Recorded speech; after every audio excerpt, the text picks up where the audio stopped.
Makanya tidak ada orang Kristen hafal Bible. Karena kapan Biblenya itu ada di otaknya, maka dia akan keluar dari Kristen. Minimal mereka menjadi ateis atau agnostik. Kenapa? Karena Bible itu justru akan mengantarkan manusia meninggalkan ketuhanan terhadap Yesus. Karena di dalam Bible Yesus itu bukan Tuhan.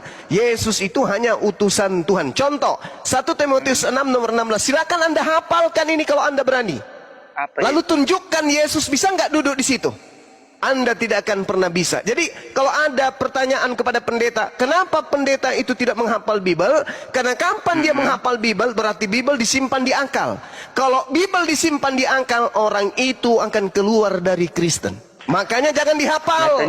Dipilih-pilih aja yang baik-baik, yang menurutnya bisa melahirkan dan menghadirkan perpuluhan. Jangan sekali-kali Bible itu dihafal, jangan. Karena kapan kau menghafal Bible, kamu akan keluar dari agama Kristen. Makanya Bang Suma lebih hafal Bible daripada Kristen, karena Bang Suma menyimpan di akal. Kalau orang Kristen mau pendeta, pastor atau apapun titelnya, tidak akan menyimpan Bible di otaknya. Karena kalau dia menyimpan Bible di otaknya, dia akan menjadi seorang mu'alaf. Tunjukkan pendeta yang ada di Indonesia yang bisa hafal Bible. Biar saya hitung-hitungan berapa data yang kami hafal. Iya, betul. Siapa? Gini Gak ada. Iya. Karena kapan Bible disimpan? Contoh.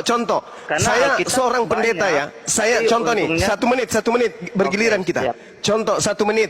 Contoh, saya seorang pendeta membaca 1 Timotius 6 nomor 16. Dialah satu-satunya yang tidak takluk kepada maut. Dialah satu-satunya yang tidak ditaklukkan, yang tidak didekati, tidak disentuh oleh kematian, yang bersemayam di atas tahta yang tak terhampiri. Dialah tak seorang pun yang pernah melihat dirinya, dan tidak ada seorang pun manusia yang dapat melihat dirinya. Baginya lah hormat dan kuasa yang kekal. Saya seorang pendeta menghafal ini, habis itu Tuhanku manusia Yesus. Nyambung tidak? Tuhanku Yesus, Engkaulah satu-satunya yang tidak pernah mengalami kematian. Engkaulah Yesus Tuhan yang bersemayam dalam terang yang tak pernah terhampiri. Engkaulah Yesus Tuhan, seorang pun tidak pernah melihat Engkau, dan tidak ada seorang pun yang pernah melihat Engkau, wahai Yesus. Engkaulah yang sangat terhormat dan Engkaulah yang kekal. Pendetanya gila berarti. Itu pendeta gila itu. Kalau dalam keadaan yang sama dia hafal 1 Timotius 6 nomor 16, di waktu yang sama dia masih menuhankan Yesus, berarti pendetamu gila. Otaknya geriting, isinya cendol campur ikan teri di dalam, masih hidup pun ikan terinya di kepala. Nggak akan pernah bisa, Bung, nggak pernah bisa. Jadi Bible ini harus jauh dari akal. Yang dikedepankan adalah iman. Baru Yesus bisa duduk sebagai Tuhan.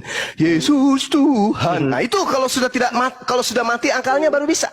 Tapi kalau akalnya masih hidup, percaya sama Bang Suma. Saya menghadap ke sana, no. Saya katakan kalau Bible ada di kepala, mustahil pendeta itu kemudian dalam keadaan sehat walafiat. Mustahil. Pasti kalau Biblenya ada di kepala, kalau paling tidak dia akan mengantarkan dirinya membaca Al-Quranul Karim dan akan mengucapkan asyhadu an la ilaha illallah wa asyhadu anna Muhammadar Rasulullah. Kenapa pendeta bertahan untuk berkhutbah di gereja? Kenapa? Karena Bible jauh dari akal mereka. Demikian.